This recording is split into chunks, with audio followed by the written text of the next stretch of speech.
Nous allons voir dans cette vidéo formation comment décomposer les résultats d'une division grâce à Excel 2010.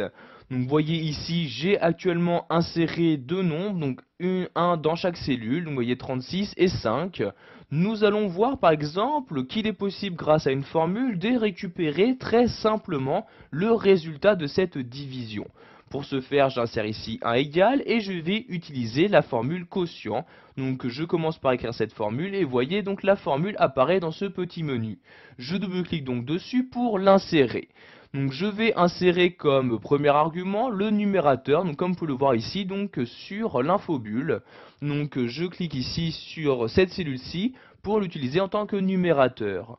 Ensuite j'insère un point virgule et maintenant je vais préciser à Excel quel est le dénominateur. Donc ici il s'agit de ce nombre-là. Je clique donc sur la cellule correspondante, puis je ferme maintenant la parenthèse et j'appuie sur la touche Entrée de mon clavier.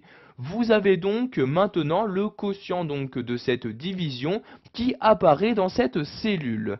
Si vous souhaitez afficher dans une autre cellule le reste qu'il y a, donc vous allez également pouvoir utiliser une formule.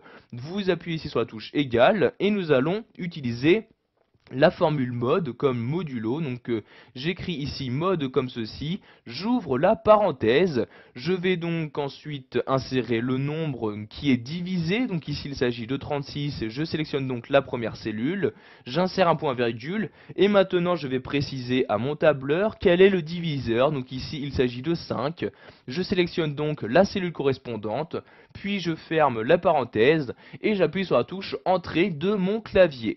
Donc vous voyez ici, il s'agit bien évidemment d'une division simple. Nous avons donc comme quotient 7 et le reste est de 1. Donc l'avantage d'utiliser les formules est que maintenant vous pouvez à tout moment changer les données. Cela mettra automatiquement à jour le quotient et le reste de votre division. Par exemple ici à la place de 36, je vais mettre 1543 comme ceci. Et à la place de 5, je vais mettre ici donc par exemple 22 comme ceci, et voyez donc que j'ai maintenant donc les deux résultats de ma division qui se sont mis à jour. Donc par exemple le quotient ici est maintenant de 70 et avec la division qui a un reste de 3. Voilà, vous avez maintenant la possibilité de décomposer les résultats d'une division dans votre tableur Excel 2010.